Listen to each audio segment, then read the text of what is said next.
Hi everyone, it's Gemma, Chief Executive of Blood Cancer UK. I just wanted to record a short update about a few things I thought might be helpful. Firstly, what are we, week 5 now of shielding? Maybe it's been a bit longer than that for some of you. Just to say well done for getting this far. I know it is really, really tough. I know you hear lots of people moaning who have a much easier situation than lots of you do. I know it's difficult. We're doing what we can to support you. If there's more we could be doing, please tell us, because I want to be there wherever we can to help you through this very difficult time. I wanted to just very briefly touch on the issue with shielding letters. So I know that not everyone who should have got a shielding letter has got one. This seems to have particularly affected the haematological malignancies. I think that's something to do with the disconnect between some leadership of some trusts and that unit, where things have gone direct to oncology teams and have missed out or been slower to get to the haematology teams. We're doing what we can to sort that.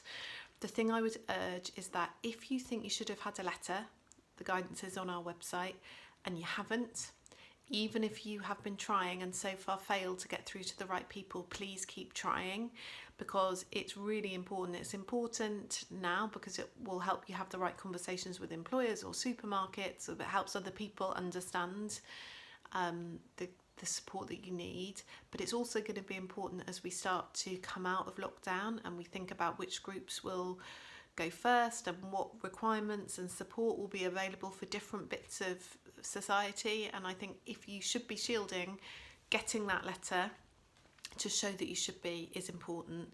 Remember, GPs can issue them as well as your clinical team, and if you're really struggling, please keep calling the helpline and we will keep trying to think of new ways that you might be able to get through to someone and support you wherever we can. But don't give up on that, please.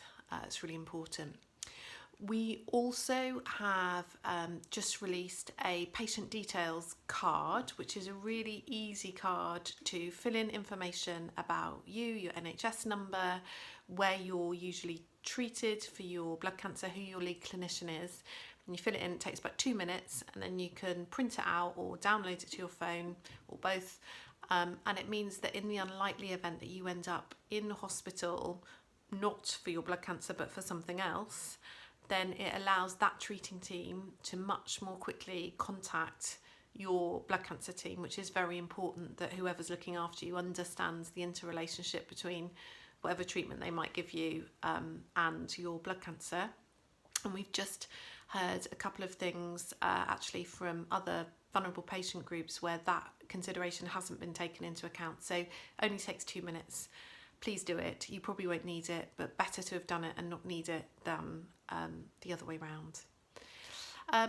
Moving on from that, I just wanted to talk as well about the survey that we've launched to track the changes that are happening to people's blood cancer treatment in decisions about when treatment should start, or changes to people that are undergoing existing treatment. 2,500 of you have already filled in that survey. Thank you very much. We could do with quite a few more.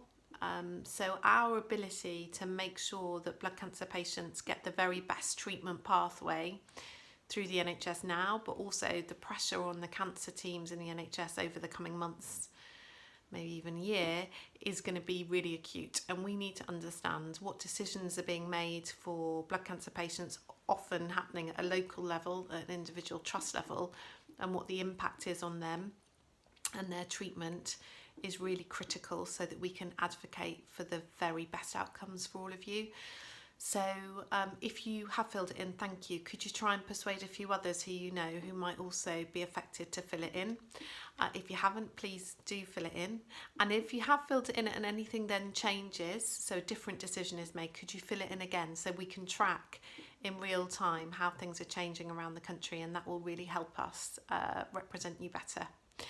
And finally, just to say, is there anything that you think that we should be doing that we're not doing at the moment? We are trying to move as much support as possible to the front line of support for patients, but also support for our clinical community. So we're doing work with our nurses network and also haematology clinics around the country to share best practice.